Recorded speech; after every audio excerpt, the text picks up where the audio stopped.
The Selfish Path to Romance. Download Chapter 1 for free at drkenner.com. Here is a question I received from Arnold, and this is a little bit of a chilling question. And you can ask yourself if you've ever been in a relationship that has some of these elements and what you would now recommend yourself to do. And if you're currently in a relationship like such as the following, stay tuned. This is Dear Dr. Kenner, was I in a relationship with a sociopath for 10 years? He was really nice and sweet for 2 years, and then he turned on me one day, and it never went back. Here are some examples. He cheated on me many times and blamed it on me. He threw temper tantrums. He threw things at me, he hit me, he kicked me, and then he would be furious if I wanted to talk about it the next day. He was very promiscuous, lots of porn, exhibitionism, graphic talk in front of my friends and strangers, lots of stealing from work, fraud, and even arson. He would go crazy crying and swearing that I was the love of his life when I tried to leave. He called 911 several times to try to get me arrested when he was angry. And he tried to turn friends and family against me by claiming that he was the real victim. Was this sociopathic behavior? Thanks, Arnold. And Arnold, you answered your own question. Absolutely, this guy is bad news. He fits the criteria for a sociopath, although I don't know when this began. You said it began that it began 2 years into your relationship, and there are certain criteria to be considered a sociopath. But if you have an antisocial, what psychologists call a personality disorder, you don't care about other people, and you use people, and you do engage in actions that are on the edge, living on the edge, and things that lead to arrest, and you lie, and you try to trick other people. So what's going on here? Let's take a closer look at this. What is this guy's goal? Hey, I got to interrupt this because we've got to pay some bills. 30 seconds, that's it. A very quick ad, and then Ellen will be back. Many romantic partners have complaints like, I live in the shadow of my husband's life, or I feel invisible to my girlfriend. These are common complaints, but you never want to betray yourself in a romantic partnership. When both partners value themselves and are lovingly honest with one another, romance flourishes. Discover the secrets to lasting love in this liberating book, The Selfish Path to Romance, by Drs. Edwin Locke and Ellen Kenner. That's The Selfish Path to Romance on Amazon or selfishromance.com. So what's going on here? Let's take a closer look at this. What is this guy's goal? Well, the ultimate goal of a sociopath is not that they have some disease in my book, and I agree with Stanton Same now on this, but that it's a product of very bad choices over time based on self-contempt, self-hatred, that what they look for in a victim is to enslave them. It's not that they want you because you're such a nice person and they want to become a good person like you or emulate you, but they get a thrill out of finding good people, victims, and wrecking their lives and their dreams. And of course, this partner was his own first victim.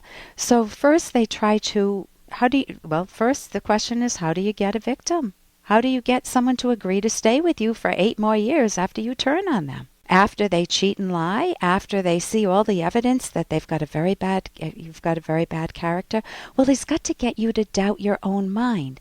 And that's why he will say that you're the love of my life. And he will try to confuse you and try to break your mind. These guys are anti-mind, anti-happiness.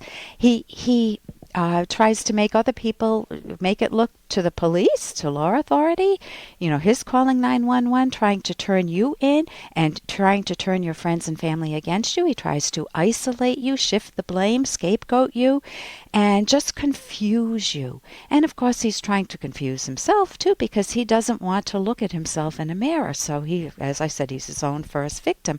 And these guys get a thrill out of that thought of, I can get away with it. It's that power over other people, but basically they make themselves a parasite on other people, on good people. So let me read from, this is Stanton Samenow's website. I highly recommend this. You can go, just Google Stanton, Samenow. He wrote Inside the Criminal Mind. And he says that a liar is trying to build up a good opinion of himself as a special and unique person, as having power over others for other reasons. And he lies. Why does he lie? Well, he lies for a few reasons.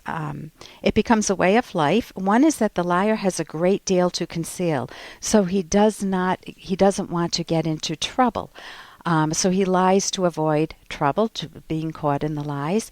He also lies on seemingly trivial things to gain the upper hand. He wants to feel that power over you, and he will put in a half-truth so that it seems like he's telling the truth. He tries to build some credibility. But here's the important part.